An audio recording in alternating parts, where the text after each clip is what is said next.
wa amala mutaqabbala.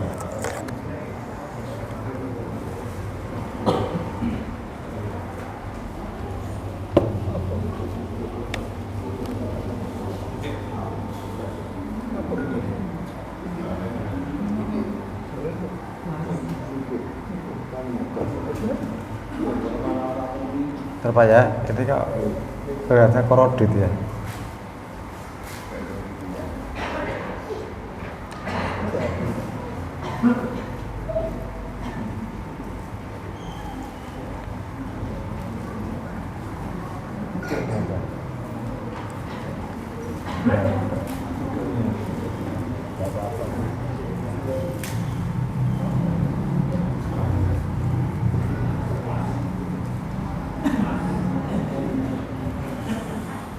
Mari kita bersama-sama tidak henti-hentinya untuk senantiasa berucap puji syukur kehadirat Allah Subhanahu wa taala, sebab sampai dengan malam hari ini kita masih diberi kesempatan oleh Allah untuk bertemu muka, bermuajahah, untuk bersama-sama kita menegakkan sholat di masjid yang insya Allah penuh dengan barokah dari Allah Subhanahu wa taala.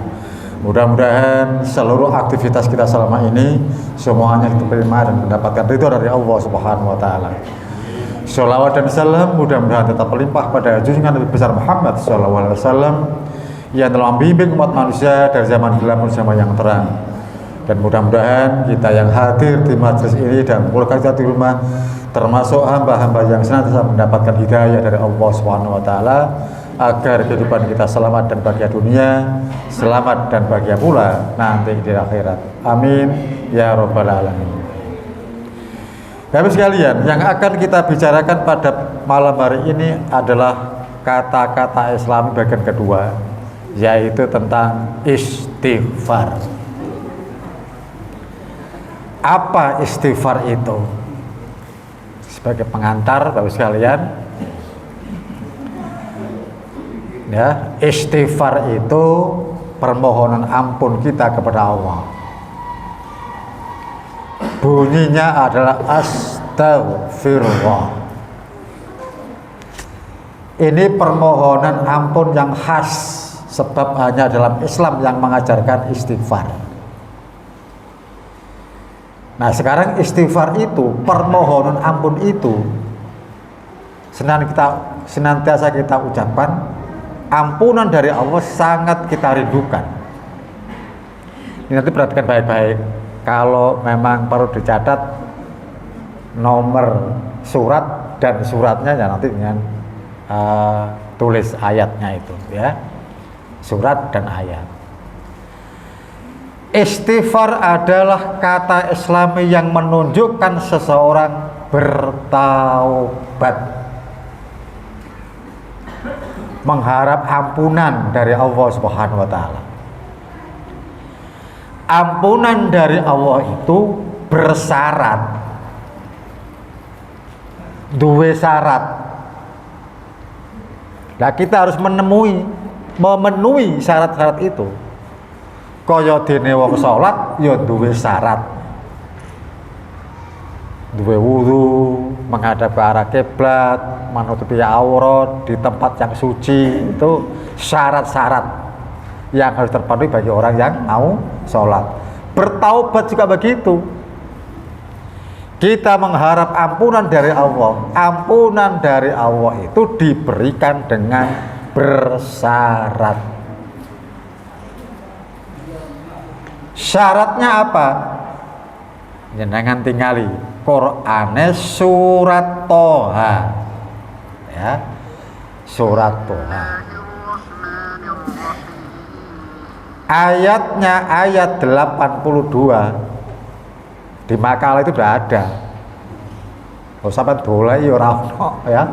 Makanya ditulis surat Toha 82. Nanti di rumah dicek apa syaratnya, ya. A'udzubillahi minasyaitonirrajim. Wa inni laghaffarun liman taba wa amana wa amila sholihan tsumma tada. Ya. Ayatnya sangat pendek. Tapi ayat ini berisikan hal yang sangat penting. Ketinggal Pak ya. Ayat ini didahului dengan huruf takkid namanya. Apa huruf takkid itu? Huruf takkid ada huruf untuk meyakinkan pendengar terhadap informasi yang akan disampaikan. Nah, itu huruf takkid namanya. Wa innal ghafarun, dan sungguh aku akan memberikan ampunan. Kepada siapa? Satu, liman taba, bagi mereka yang bertaubat. Kita mohon ampun bertaubat kepada Allah. Terpenuhilah satu syarat. Taubat itu pun punya syarat. Diterimanya taubat itu nanti bersyarat. Ya. Nah, jadi pertama, bahwa ampunan diberikan kepada orang yang taubat. Wa amana, dan orang yang senantiasa menjaga kemurnian imannya, konsisten dengan iman yang ia punya. Makanya nanti jangan sampai kita itu mengotori hati kita, mengotori keimanan kita dengan indikasi-indikasi syirik atau menjadi seorang musyrik. Wa amana wa amila solihan, ampunan itu akan diberikan selama manusia itu, yang ketiga syaratnya, senantiasa berbuat baik. Taubatnya orang bakhil itu menjadi dermawan. Taubatnya orang angkuh merendahkan diri. Ono wong gak tau nyopo wong lho, Pak. Kenal ketemu gabruk lho gak nyopo. Karepe njaluk disopo. Nah, ono wong ngono. Teko wonge. Boleh keturunan Gus Ikdam. Wong teko. Ya. Nah, jadi taubatnya itu nanti berlawan dengan kebiasaan jeleknya. Kebiasaan jelek diganti dengan kebiasaan baik. Itu orang taubat. Fummah tada, kemudian dia tetap menjalani kehidupan dengan cara-cara yang benar. Ben podo-podo ngertine terjemahane iki, Pak. Dan sesungguhnya aku, kata Allah, Maha Pengampun bagi siapa? Orang yang bertaubat, orang yang beriman, orang yang beramal soleh, kemudian tetap di jalan yang benar. Nah, itu syarat-syarat untuk mendapatkan ampunan dari Allah. Kita lanjut. Istighfar adalah menundukkan jiwa, hati, dan pikiran kepada Allah seraya mohon ampun atas segala dosa. Pak, di otak ada pikiran namanya reason. Di dada ada hati namanya passion. Ono reason, ono passion. Kedua-duanya tunduk kepada Allah dan mohon maaf, mohon ampun kepada Allah Subhanahu wa ta'ala. Sebab manusia itu senantiasa berbuat salah. Menungso iku nggone salah. Maka banyak-banyak beristighfar kepada Allah Subhanahu wa ta'ala. Kita sejak bangun tidur sudah membuat kesalahan kepada Allah. Nih, muhasabah, Pak, introspeksi. Akeh wong turu, waktu akan tidur, Pak. Bismika Allahumma ahya wa bismika amu. Dengan namamu ya Allah aku hidup, dengan namamu pula ya Allah aku mati. Tidur. Donga arepe turu. Wareng tangi turu gak donga. Ya, dibangkitkan kita dari tidur kita, dibangunkannya kita dari tidur, semestinya ucapan pertama kali hamdalah. Alhamdulillahilladzi ahyana ba'dama amatana wa ilaihin nusur. Segala puji bagimu ya Allah yang telah menghidupkan aku dari kematianku. Sebab wong turu iku dipadakne karo wong mati. Pujian kepada Allah. Lah iki akeh wong turu ndonga dhisik, tapi nek tangi gak tau ndonga. Apa meneh sing karipan. Ya, tabara tahu ndonga, membuat kesalahan kepada Allah. Makanya nanti banyak-banyaklah beristighfar. Sekarang masalah taubat. Taubat itu ada syaratnya. Ya. Taubat itu ada syaratnya. Satu syaratnya. Tanda orang bertaubat dengan kesungguhannya adalah dia hendaknya berhenti dari maksiat, menjauhi maksiat. Pak, sekarang ini maksiat sudah merajalela nyata-nyata di depan kita. Kita tiap hari disuguhi tontonan-tontonan maksiat. Jangankan kita keluar rumah, kita pun disuguhi kemaksiatan-kemaksiatan ada di HP kita. Maksiat sudah tidak di jalan-jalan lagi. Kemaksiatan sudah masuk ke kamar-kamar tidur kita. Ya, buka HP, buka Facebook, buka Twitter, banyak maksiat. Apakah itu kalimat-kalimat yang tidak semestinya? Banyak-banyak fitnah, hoax, macam-macam. Belum gambar-gambar.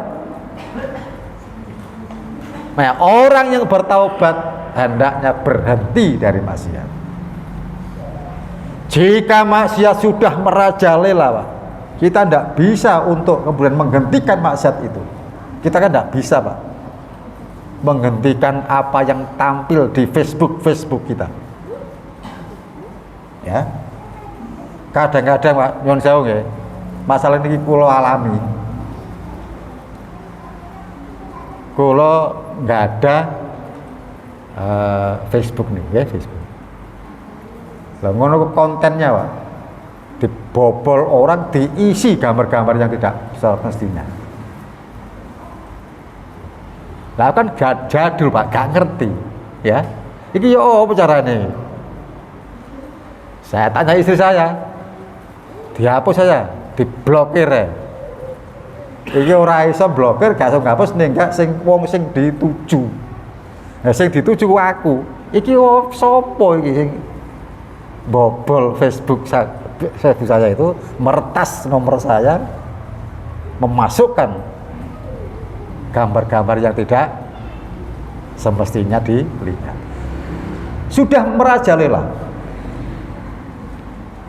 Perlu kita ketahui, kalau kemaksiatan itu sudah merajalela, hakikatnya mempercepat datangnya azab.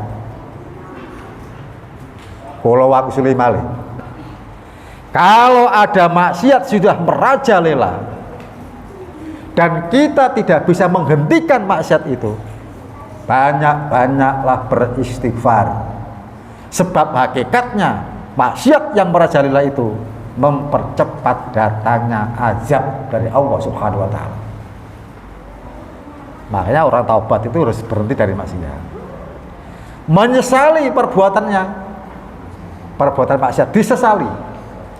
Ada muncul penyesalan dan tidak mengulangi maksiat itu lagi. Kalau ranahnya itu nanti hubungannya dengan sesama manusia, bentuk pertaubatan kita adalah mohon maaf kepada orang yang bersangkutan dan mengembalikan hak-hak orang yang kita dolimi. Hak-hak orang yang kita dolimi, yang kita rampas itu.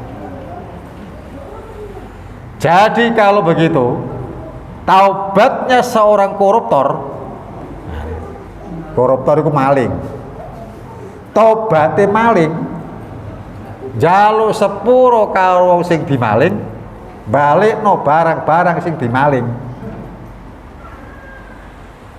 Taubatnya seorang koruptor mengembalikan uang yang dikorupsi kepada yang berhak menerima. Mungkin institusi tertentu dikembalikan. Ya ini bukan pilihan, duduk pilihan ini. Ojo terus Pak, timbangannya aku balik no 1 miliar, tak lakoni penjara setahun. Iku dudu taubat, sebab gak balik no hasil korupsi ne. Ngoten lah. Nah, setiap kita berinteraksi dengan orang lain, direng-reng ya, hidupkan 3 kalimat. Minta tolong, ucapkan terima kasih, dan ucapkan permohonan maaf. Ya, minta tolong jupukno, walaupun pada anak, pada istri, tolong ambilkan, tolong jupukno, tolong Pak. Ucapkan terima kasih. Bu, sampean nate dikai duit belanja berucap terima kasih? Ayo. Nggih. Nggih boten. Nggih Pak, nggih boten. Nggih boten. Tapi sekalian, dulu waktu kita bicarakan tentang etika musafir, ya. Orang laki-laki dalam mencari maisha, mencari rezeki, ikut taruhane nyawa. Ya, taruhane nyawa. Seorang pilot, supir kapal terbang, iku ngono taruhane nyawa. Dari kapal terbang lugur, apa gak mate? Seorang nelayan mencari maisha di tengah laut, taruhannya nyawa. Ya, Gojek taruhannya nyawa. Ya, Grab taruhannya nyawa. Pas nyebrang sepur lewat. Apa gak remek ya? Taruhannya nyawa. Makanya Rasulullah menyebutkan rezekiku ada di bawah naungan pedang. Artinya seorang laki-laki dalam mencari rezeki taruhannya maut. Panas kepanasan, udan-udanan. Rezeki didapat diberikan kepada sang istri. Istri yang baik berucap terima kasih. Ojo terus, loh kok mesak mene? Oh no ya. Dikai amplop, dikai duit, loh kok mesak mene? Wis ora terima kasih tambah itu. Ya, nah ini. Habis sekalian, dan mohon maaf. Jalur sepuro ya, jalur sepuro. Tapi sekalian, ini syarat-syarat taubat. Di dalam kitab Riyadhus Shalihin bab taubat, Imam An-Nawawi menyebutkan syarat-syarat ini. Kita lanjut. Sekarang dasar-dasar beristighfar. Ini ada Pak di dalam makalah itu ya. Wa may ya'mal su'an aw yadlimu nafsah thumma yastaghfirillah thumma yastaghfirillah yajidillaha ghafurur rahimah. Barang siapa mengerjakan kejahatan, kejahatan itu konotasinya pada orang lain dan menganiaya diri sendiri. Kita sering menganiaya diri kita sendiri, Pak. Disadari ataupun tidak disadari, sering kita menganiaya diri sendiri. Jangan saya nggih. Sak isine donya niki kabeh salat, kabeh tunduk kali Gusti Allah. Boten nambah kekuasaan Gusti Allah. Kabeh sak donya kafir gak tahu sholat, ora mengurangi kekuasaannya Allah. Kalau orang itu sholat, menegakkan sholat untuk dirinya sendiri. Orang yang berbuat jahat, mengapa kok dilarang? Sebab Rasulullah yang telah diberi amanah oleh Allah Subhanahu wa Ta'ala memberikan pengajaran, kalau ada orang itu mendolimi diri sendiri. Maka di sini dikatakan, ya, wa may ya'mal su'an aw yadlim nafsah, dan mendolimi dirinya sendiri. Tsumma yastaghfirullah, kemudian ia memohon ampun kepada Allah, yajidillaha ghafurur rahima, maka ia akan mendapati Allah Maha Pengampun lagi Maha Penyayang. Bertaubatlah dengan banyak-banyak beristighfar. Allah menjanjikan bahwa orang yang mohon ampun, dosa-dosanya akan diampuni. Ini ayat janji. Dan Allah tidak akan pernah mengingkari janji. Tadi dalam sholat sudah dibaca, innaka la tukhliful mi'ad. Allah itu tidak akan pernah mengingkari janjinya. Siapa yang bertaubat diampuni oleh Allah. Ini ayat janji, ya. Tapi sekalian, dalam sabda Rasulullah SAW kita temukan, qala Nabi SAW, tuba lima wajada fi sahihihi istighfarun katsira. Beruntunglah bagi orang yang mendapatkan di dalam catatan amalannya istighfar yang banyak. Sering-sering beristighfar. Ada dua perbuatan, yang satu disukai oleh Allah, yang kedua dibenci oleh Allah. Padahal dua perbuatan ini sering kita lakukan. Perbuatan yang disukai oleh Allah, wahing, bersin. Bersin itu Pak, sering kita lakukan, sering kita ngalami. Ono bleduk, wahing-wahing Pak, bersin. Berarti kita sehat. Karena apa? Tubuh kita mampu merespon adanya debu yang kemudian masuk ke dalam hidung, merespon. Ono debu wake ora wahing-wahing, hidungnya tidak merespon, iku irung api-apian tok. Ya, nah jadi merespon. Kita pun dengan imannya kita kepada Allah langsung memuji Allah. Alhamdulillah. Kalau bersin, alhamdulillah. Maka bersin itu sangat disukai oleh Allah. Dua sekarang. Yang dibenci oleh Allah. Padahal kita sering melakukan apa? Angop. Angop apa angop dulu? Menguap. Makanya Rasulullah mengajarkan kalau kamu menguap, nek menawi kita ini angop, tutupen, tahan sebisa-bisanya. Oh cuma dia mbak-mbakno, iki kok nek jeplak, iki ana engsele iki. Wangop dia mbak-mbakno, klek mangap terus. Pernah kejadian itu ya. Bawa ke dokter mau angkat terus, apa? Ini melingsel lagi, ono engsele ya. Nah, di saat kita menguap itulah setan tertawa terbahak-bahak. Ya.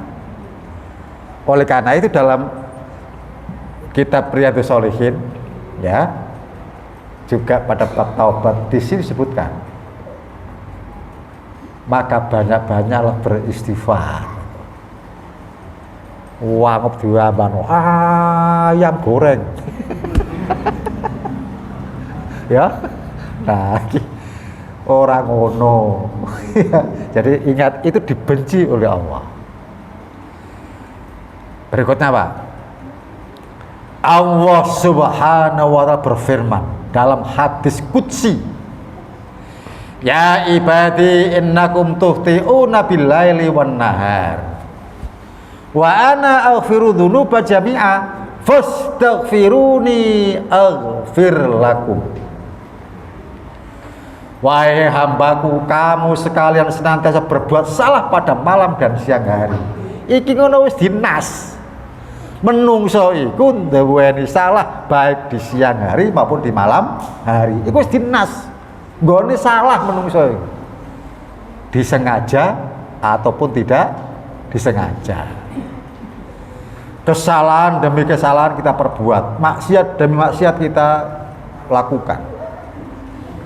Tapi Allah di situ, Pak, menjanjikan, sementara aku akan mengampuni segala dosa dan kesalahan. Fastaghfiruni aghfir lakum. Oleh karena itu, mohonlah ampun kepadaku, niscaya akan aku ampuni dosa-dosamu. Ini janji. Di dalam teks hadis ini tidak ada kata insya Allah. Tegese wong iku nek bertaubat mohon ampun kepada Allah pasti diampuni. Kepastian. Sebab ini merupakan janji dari Allah Subhanahu wa ta'ala. Nah, berikutnya Pak, kapan istighfar diucapkan? Tadi sebutkan istighfar sepanjang waktu, setiap saat banyak-banyak beristighfar. Utamanya nek mari angop bareng iku mau ya istighfar. Kita percepat ya. Terlanjur berbuat salah, jenenge wis kadung ya apa meneh istighfar. Ya. Aja terus jauh enake, jauh enake. Ono kiai dikandani, Pak Yai, yo apa nek sampean no? Lho lapo? Main judi, enak lho ngomong ngapo. Terus dikandani mana? Tapi menang, alhamdulillah. Ya, jadi kiai itu ya anak senengane main, Pak Yai, anak saya senengane main, ngomong innalillahi macam-macam ya. Tapi menang, alhamdulillah. Lah ya, Pak, kalau kita terlanjur berbuat salah, jenenge wong apik iku kesalahan tidak disengaja, kesalahan yang tidak disengaja. Terus kita tuh muhasabah, eling-eling, aku sedina mau apa ya, eling, mau berbuat ngene iku salah. Bercepat-cepat untuk beristighfar kepada Allah ya. Walladzina idza fa'alu fahisatan aw dzalamu anfusahum dzakarullaha fastaghfaru lidzunubihim. Ayat yang ada pada Quran Surat Al-Imran 135. Dalam hadis Sunan At-Tirmidzi, Rasul mengatakan, orang laki-laki melakukan perbuatan dosa, kemudian ia berdiri bersuci dan menegakkan sholat, lalu ia mohon ampun kepada Allah, kecuali pasti Allah akan mengampuni kesalahannya. Kemudian Rasulullah membaca, walladzina idza fa'alu fahisatan aw dzalamu anfusahum dzakarullah fastaghfaru lidzunubihim ila akhir ayat. Ya. Berikutnya Pak, istighfar kita ucapkan ketika kita mohon hujan, mohon keberkahan rezeki, dan mohon keturunan. Pak, dieling-eling ya. Saya berharap nanti jamaah Masjid Baitul Arqam ini menjadi jamaah percontohan, tidak hanya di cabang Karangpilang, tapi seluruh cabang-cabang sih Surabaya. Pak, sekarang ini Bu Nyun Sewu nggih, terjadi kemarau panjang, wanas. Turunnya hujan bisa terhambat karena dosa dan maksiat kita. Makanya nanti kalau kita mohon turunnya hujan, ono sholat jenenge sholat istisqa. Ono sholat minta hujan, ono doa minta hujan. Benten ya. Ono doa istisqa, ono sholat istisqa. Tidak apa-apa nanti takmir ya, takmir pada saat sidang Jumat ngomong nanggone khotibe, Pak Khotib, sekarang kan musim kemarau panjang, bahkan kon sampai 42 derajat panas. Nanti di khutbah kedua diisi doa istisqa. Bilang ke khotibnya, enggak apa-apa, takmirnya. Dadak khotibnya ngomong, aku gak hafal ya. Wassalam ngono ya. Pak, doa istisqa itu doa yang unik. Doa yang unik. Karena apa? Rasulullah SAW pada saat berdoa istisqa di atas mimbar di Masjid Nabawi menggunakan peraga. Wis gak apa-apa jadi ngaji, tak praktek nih. Ya. Diingat-ingat Pak. Suatu saat hari Jumat Rasulullah khutbah Jumat. Ana wong Badui teko. Wong Badui itu wong duwesa, ndak berpendidikan, karakternya keras. Ya Rasulullah, desa saya sudah lama ndak turun hujan. Banyak tanaman-tanaman mati. Banyak ternak-ternak kami yang mati. Mohonkan kepada Allah agar diturunkan hujan. Maka Rasulullah melepas surbannya. Rasul surbanan. Terus dilipat surbannya. Anggapannya sini surban. Dilipat, dijadikan selendang. Perhatikan baik-baik ya. Nah, ya. Dilipat, kemudian dipakai selendang. Kemudian Rasulullah mengangkat tangannya tinggi-tinggi di atas mimbar. Allahumma aghisna, Allahumma aghisna. Ali bin Abi Thalib berkomentar, saya melihat ketiak Rasulullah sangat putih. Dadi ana wong donga dipratekno keleke. Jadi karena mengangkatnya tinggi-tinggi. Rasulullah doa angkat tangan tinggi-tinggi hanya 3 tempat, 3 waktu. 1 pada saat doa istisqa, 2 pada saat di Safa dan Marwah, yang ketiga pada saat di Padang Arafah, tangan tinggi. Dan ini karena memang hujan, Allahumma aghisna, Allahumma aghisna, kemudian turun tangannya. Perhatikan ya, ini di sebelah kiri, ini depan. Setelah turun tangannya, dibalik surbannya, dibaliklah selendangnya. Nah, ya, itu di atas mimbar, diketahui semua jamaah. Ulang malih, ya. Jadi ini adalah di kiri, ini di depan. Setelah turun, doanya selesai, dibalik. Nah, dasar filosofis dari peraga ini adalah, ya Allah, baliklah musim ini dari kemarau menjadi musim penghujan. Ya, Pak, ini sudah jarang dilakukan.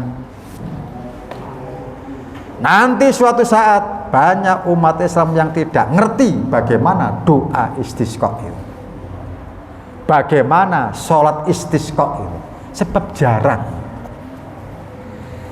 Kalau semisal sholat jenazah sering, sholat gerhana sering, istisqa itu jarang. Ya, makanya nanti dihidupkan sunnah-sunnah yang mati. Lalu sekalian, apa hubungan dengan istighfar? Begini Pak, kalau masjid ini kemudian akan melaksanakan sholat istisqa, diumumkan Pak, karena sholat istisqa ini tidak pakai adzan, ya, orang pakai adzan, diumumkan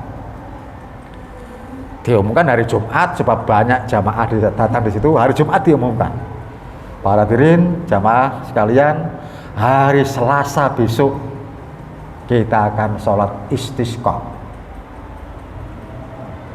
Di mana? Di tanah yang lapang. Ini biasanya di mana Pak?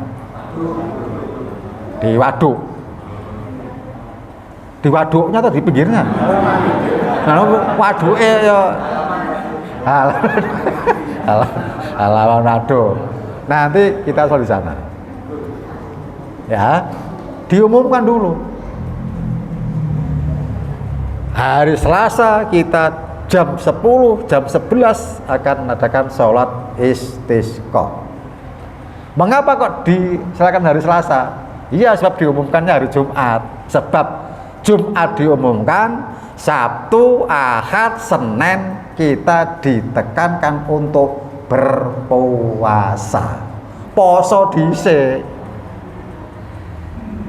Saat berpuasa banyak-banyak beristighfar. Ya, itu. Sebab bisa jadi hujan itu tidak mau turun sebab masyarakat banyak maksiat, banyak dosa. Maka ditekankan untuk banyak-banyak beristighfar di tanah yang lapang. 2, ditekankan bagi mereka yang mempunyai binatang-binatang ternak disuruh membawa walaupun 1 ekor. Duwe kucing digawa siji, duwe bebek digawa siji, pitik digawa siji, manuk doro digawa siji. Boleh kok salat ngetren doro ya. Rasi udan tambah panas. Ya. Tidak ada sholat yang ditekankan untuk membawa binatang ternak kecuali sholat istisqa. Nah, ya. Jadi ini penting Pak, karena ini sunnah yang sudah banyak dilupakan orang. Balik pada masalah ini. Tapi sekalian, mohon hujan, keberkahan rezeki dan anak dengan banyak-banyak beristighfar. Allah Subhanahu wa ta'ala berfirman, faqultu astaghfiru rabbakum innahu kana ghaffara yursilis samaa 'alaikum midrara wa yumditkum bi amwalin wa banin wa yaj'al lakum jannatin wa yaj'al lakum anhara. Quran surat Nuh ayat 10 sampai ayat 12. Ya. Maka aku katakan kepada mereka, mohonlah ampun kepada Allah, sebab Allah itu Maha Pengampun atas segala dosa. Fakultu astaghfiru, beristighfarlah kepada Tuhan. Akibat istighfar tidak hanya dosa yang diampuni, tapi istighfar itu mengakibatkan yursilis samalikum midroro. Akibat istighfar itu Allah akan menurunkan hujan yang lebat. Makanya sebelum sholat istisqa kita disuruh dalam 3 hari berpuasa, disuruh untuk banyak-banyak beristighfar. Akibat istighfar tidak hanya dosa yang diampuni, tapi Allah juga mengirimkan hujan yang lebat bagi. Hujan itu ada 2 penafsiran. Yang pertama, hujan air biasa itu. Kalau hujan air, maka air itu akan menghidupkan tanah yang mati. Begitu tersiram hujan sehari, besok banyak lumut, banyak rumput yang kemudian tumbuh, menghidupkan tanah yang mati. Istighfar itu bisa menurunkan rahmat dari Allah. Kasih sayang Allah akan menjadikan hati kita hidup, menghidupkan hati yang mati. Jadi istighfar itu bisa menghidupkan hati yang mati, melembutkan hati yang keras. Itu istighfar. Ya. Wa yumditkum bi amwalin. Akibat istighfar itu Allah akan melipat gandakan harta-hartamu. Tegese kalau kita beristighfar kepada Allah, mohon ampun kepada Allah, di samping dosa-dosa diampuni, kita pun akan dipermudah oleh Allah dalam mencari rezeki. Tadi nek sampean nyun sewu nggih, nyun sewu. Kok rumangsa jenenge wong ya. Nek rumangsa rezekine kok seret. Aku pawis usaha apa-apa, kok rezeki kok sabot, seret. Bisa jadi Pak, rezeki seret itu kakean dosa. Ya.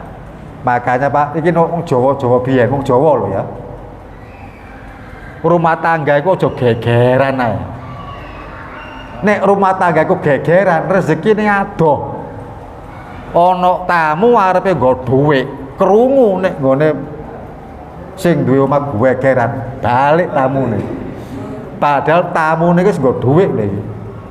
Iso balik gara-gara tuan rumahnya gegeran. Ya. Nah, jadi kalau kita merasa diri rezeki seret, angel mencari rezeki, cobalah banyak-banyak beristighfar, ya. Bi amwalin wa banin. Akibat istighfar itu Allah pun akan memberikan anak keturunan bagimu. Ya. Biyen niku ana penyanyi musisi terkenal jenenge Reynolds Panggabean, duwe bojo jenenge Camelia Malik. Wapal ojo sing dalam negeri, sing luar negeri wapal. Ya, sama-sama sehat. Tes di dokter, periksa dokter, sama-sama sehat. Tapi sudah puluhan tahun tidak punya anak. Terus pegatan. Reynolds Panggabean sama Camelia Malik cerai. Kedua-duanya kemudian nikah lagi. Reynolds nikah, Camelia Malik juga nikah. Setelah kedua-duanya nikah lagi, masing-masing punya anak. Pengakuan Camelia Malik, saya banyak-banyak beristighfar kepada Allah. Dan itu memang serasi dengan ayat ini. Wa yumditkum bi amwalin wa banin. Niscaya dia akan memperbanyak harta-hartamu dan anak-anakmu. Ya. Kabeh kuwi insyaallah duwe keturunan ya. Sudah masuk? Belum ya? Kita lanjut Pak. Di waktu sahur banyak-banyaklah beristighfar. Sahur itu waktu. Kapan sahur itu? Sebelum datangnya waktu fajar. Sadurunge ono adzan subuh, itulah waktu sahur. Pada saat Ramadan, jam-jam seperti itu kita mesti makan. Maka terkenal istilah makan sahur. Sahur itu waktu Pak. Kaya dene siang itu waktu. Lah karena kita kalau siang mesti makan, muncul istilah makan siang, gitu loh. Jadi sebelum datangnya subuh, banyak-banyaklah beristighfar. Sebab Allah Subhanahu wa taala telah berfirman dalam hadis qudsi. Ya.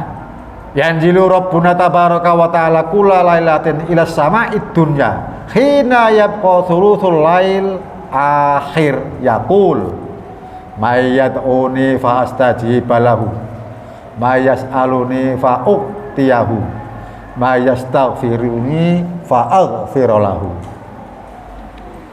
Allah subhanahu wa ta'ala turun di setiap malam ke langit dunia di sepertiga malam akhir. Sepertiga malam akhir itu adalah waktu sahur, ya.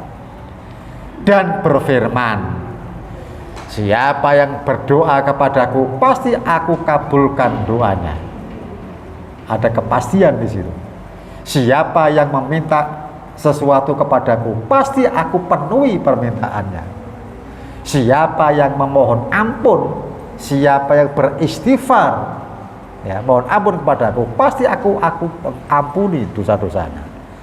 Makanya nanti ibu-ibu, mbak-mbak, ya, kalau nanti kok datang bulan, memang orang menstruasi datang bulan itu tidak boleh sholat, tidak boleh puasa, tidak boleh iktikaf, tetapi boleh beristighfar, boleh berdoa, ya. Nah, doa yang paling baik itu di waktu sepertiga malam akhir, ya. Jenengan kok menstruasi, mau keluar rumah, tetap doa keluar rumah. Jenengan datang bulan, turun hujan, tetap doa turun hujan. Mau tidur, tetap doa mau tidur. Doa itu boleh. Yang tidak boleh itu sholat, ya. Makanya nanti walaupun kita dalam keadaan berhadas besar, banyak-banyaklah beristighfar di waktu sahur, di sepertiga malam terakhir, ya. Terakhir, Pak, dikala ndak tidur, dados mangke ajenge tilem, ajenge sare, jenengan banyak-banyak beristighfar. Sebab ada hadis yang menyebutkan, hadisnya walaupun dhaif, ya kita nanti lihatlah, ya. Mangkola hina ya'wiya ila firashi astaghfirullahaladzim alladzi la ilaha illa wal hayyul qayyum wa atubu ilaihi salata marrah, ya. Ghafarallahu lahu dzunubah. Barang siapa ketika menuju tempat tidurnya, ya, mengucapkan astaghfirullahaladzim alladzi la ilaha illa wal hayyul qayyum wa atubu ilaihi ping 3 salata marrah, maka Allah akan mengampuni dosa-dosanya walaupun seperti buih di lautan.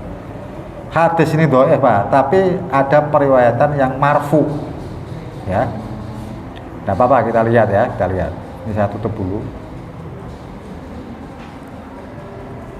Tirmidzi 3319, At-Tirmidzi 3319. Ya.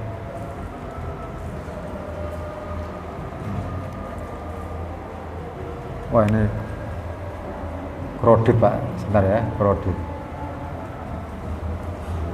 Nah, apa ini terakhir, ya, terakhir. Tirmidzi. Nah, kita buka ini. 3319. Nah, ini kan. Mangqala hina ya'wi ila firasihi astaghfirullahaladzim alladzi la ilaha illa huwa salata marrah. Sanadnya nih, Pak, ya. Thariqu riwayat jalannya periwayatan, nah ini atau F ini, ya.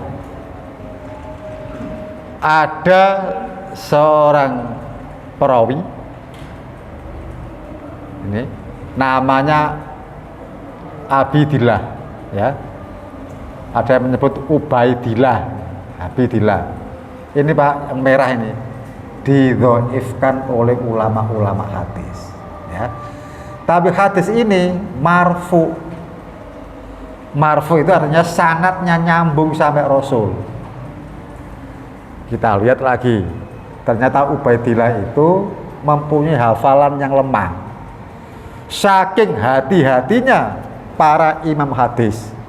Nek ana wong nggawa kabar teko Nabi, hafalane ora kuat, dianggap dhaif. Ini saking hati-hatinya. Ya. Pak, hafalan tidak kuat itu beda dengan pembohong. Nek ana wong nggawa kabar teko Nabi kok pembohong, dhaif jiddan. Sangat lemah. Itu udah dipakai. Nah, kita lihat di sini ada hadis ini marfu, sanadnya nyambung sampai Rasul. Maka hadis ini pun sekian banyak ulama termasuk Imam An-Nawawi dalam Al-Adkar, ya, kitab Al-Adkar membolehkan hadis ini diamalkan. Jadi kalau begitu poinnya adalah kalau nanti kita menjelang tidur hendaklah beristighfar 3 kali. Biyen zaman awak dhewe nikah, ya, sing wis nikah ya.